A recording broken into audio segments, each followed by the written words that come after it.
Bueno, en esta pandemia que nos ha enfrentado a situaciones excepcionales, inéditas y que todavía estamos entendiendo para comprender cuáles son los plazos asociados o cómo tendremos que enfrentarla a mediano y largo plazo, también está asociada la tecnología con un rol muy importante en lo que estamos haciendo hoy día desde el punto de vista sanitario, pero también en lo que viene.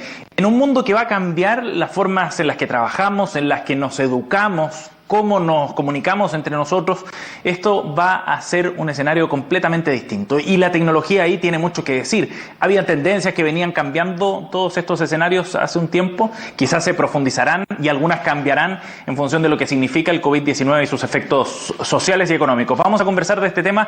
Estamos en contacto con Ángel Izurieta, socio de Servicios de Tecnología e Innovación de EY Chile. Ángel, gracias por conversar con nosotros. Gracias a ti, Sebastián, por la invitación. Ángel, ¿qué rol van a cumplir las tecnologías, las distintas tecnologías aplicadas sobre todo en esta llamada nueva normalidad a futuro, en el nuevo escenario, en la nueva vida que vamos a enfrentar mientras combatimos con la pandemia y cuando termine este contagio? Bueno, mira, en realidad nosotros vemos la tecnología como un ente habilitador de muchas de las cosas que hacemos, no solo por la pandemia, sino que como se ha dado históricamente. Uh-huh. Pero durante la pandemia claramente se ha acelerado el proceso de adopción de muchas cosas, partiendo por temas como, por ejemplo, el teletrabajo, que es un buen ejemplo donde las empresas se vieron necesitadas de un día para otro a tener que trabajar de manera remota, algo que parecía inconcebible en muchos aspectos, porque se pensaba que iba a haber improductividad y otras cosas más, pero hoy día es una realidad que vivimos todos. Tú probablemente en el canal también lo viven. Y así como esa, sí, claro, se han dado muchas más también, ¿no? Uh-huh. ¿Cuáles son esas tendencias precisamente? ¿Cuáles crees tú que van a ser las que en esta nueva etapa, porque vamos hablando de etapas ante un escenario que es dinámico y que nos somete a desafíos distintos, pero cuáles crees tú que van a ser las tendencias más marcadas que desde el punto de vista tecnológico se van a desarrollar a partir de ahora?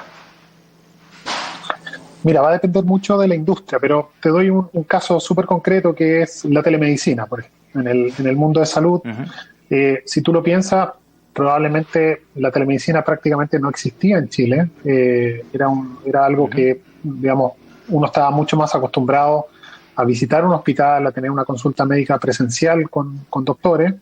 Hoy día este proceso aceleró gran mayoría, si tú te fijas, casi todas las clínicas y prestadores de salud hoy día están trabajando con telemedicina. Y es un buen ejemplo, uh-huh. incluso a través del Ministerio de Salud. El Ministerio de Salud acaba de implementar una plataforma de atención a los ciudadanos que lleva implementada un mes, que te permite, por ejemplo, hablar con profesionales de salud. Ahí tienes un foco. Otro foco tiene que ver con el control de las personas de una manera un poco más digital, si se quiere.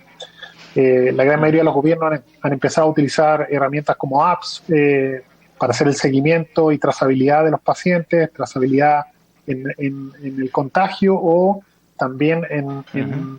cuando un paciente se sana, ¿no? Poder tener estos pasaportes sanitarios que se han utilizado en muchos lados. Claro. Y se han empezado a implementar, por ejemplo, ideas a través del uso de blockchain que permitan certificar de manera segura e inmutable la realidad de que tú efectivamente eres un paciente sano. En vez de solo tener sí. la aplicación o lo que fuese. Tienes, por ejemplo, el uso de cámaras térmicas. Es un caso que hemos estado implementando nosotros dentro de EY, que tiene que ver con la posibilidad a través de la lectura de estas cámaras, que son biespectrales, o sea, te permiten ver la imagen así como nos vemos nosotros ahora, pero también otros aspectos como, por ejemplo, la temperatura corporal o el uso de una mascarilla, utilizando herramientas de inteligencia artificial que te permiten detectar, por ejemplo, en un control de acceso, en una oficina comercial, en un mismo hospital, utilizando un proceso mucho más masivo, la detección de estos elementos a través de estas herramientas Ángel, tecnológicas. Dime. Y eso puede ser bien relevante, por ejemplo, para tratar de ir implementando las medidas de cómo relacionarnos con distintas personas en esos espacios públicos, ¿no? Hoy día estamos en modos de confinamiento, pero luego, cuando volvamos a este nuevo escenario, el distanciamiento social, por ejemplo, va a ser bien relevante. ¿Estas tecnologías nos podrían ayudar a garantizar eso, por ejemplo? Absolutamente. El distanciamiento social, si lo piensas, digamos, ¿cómo lo mides de una manera análoga, llamémoslo así, ¿no? O sea, física. Si yo no utilizo algún aspecto tecnológico que me permita verificar que efectivamente se está cumpliendo, es muy difícil de llevarlo a la práctica.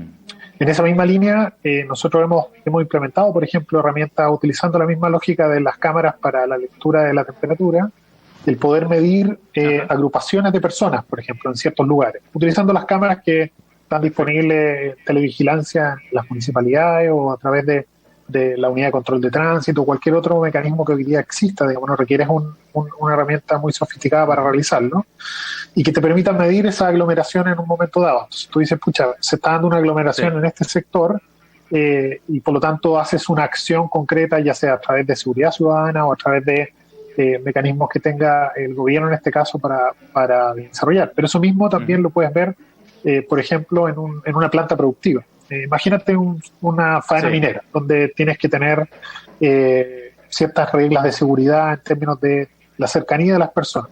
Un elemento puede ser el control de acceso. El control de acceso a una faena que requiere un proceso a lo mejor a veces masivo porque entra un turno de personas de manera toda conjunta.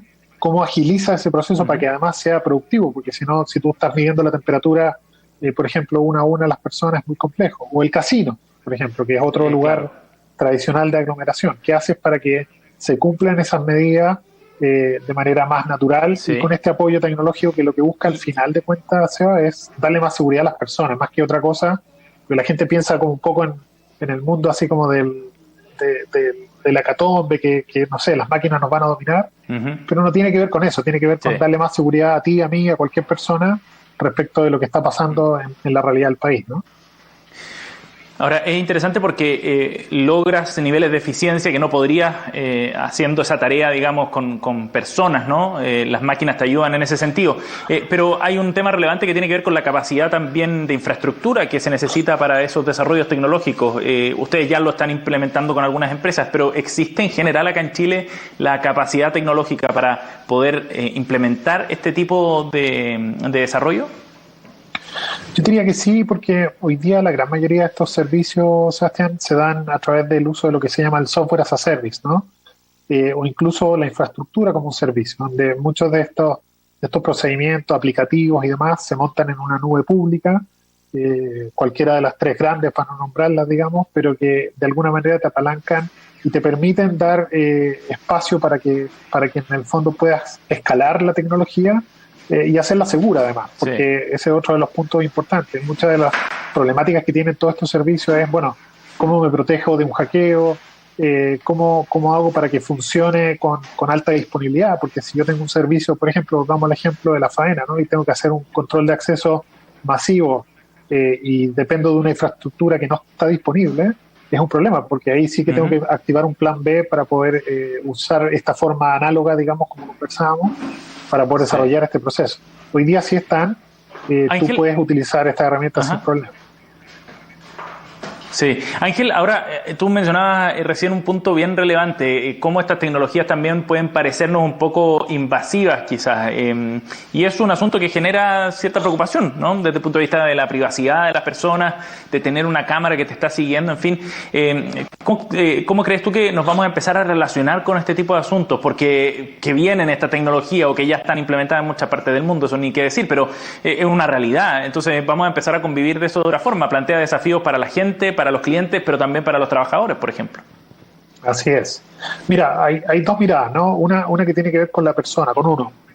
En la medida que uno entregue la autorización para que los datos que de alguna manera se van a utilizar estén encriptados, estén anonimizados, que es uno de los puntos que normalmente nosotros vemos con mucha precaución por temas justamente de las normativas europeas o las normativas americanas que exigen cierto uso de esa data, digamos. Sí. Por ejemplo, si yo leo la temperatura, definitivamente yo no voy a saber que tú eres tú.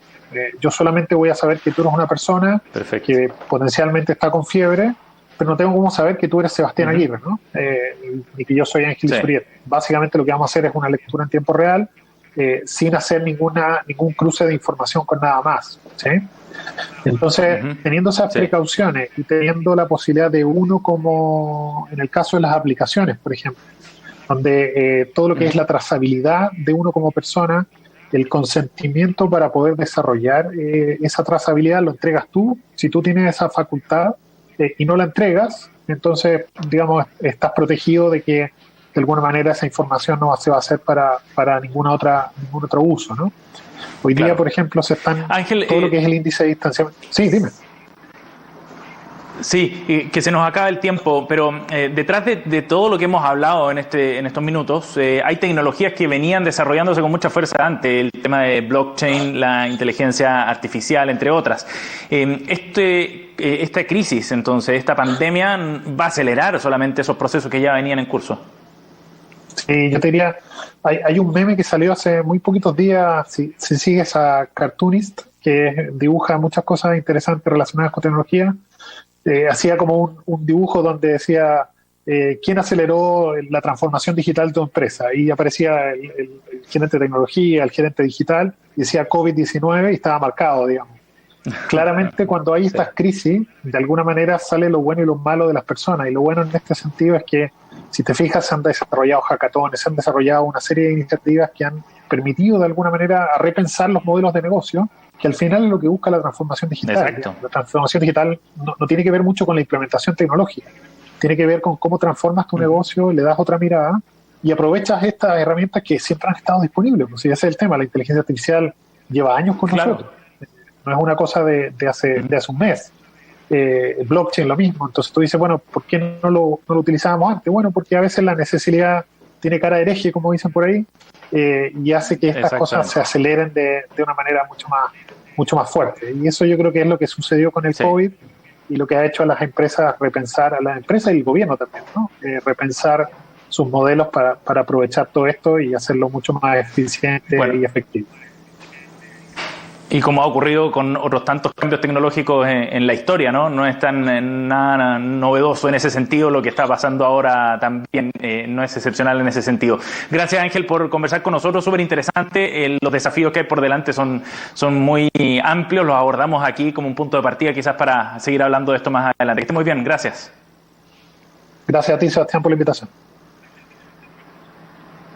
Desafíos desde el punto de vista tecnológico, desde el punto de vista de las políticas públicas, del mundo del trabajo, sociales, incluso éticas, son las que vamos a empezar a abordar con estos cambios tecnológicos enormes que vienen por delante, que, como veíamos en esta conversación, el COVID-19 no ha hecho más que acelerar a una velocidad que, por cierto, no esperábamos.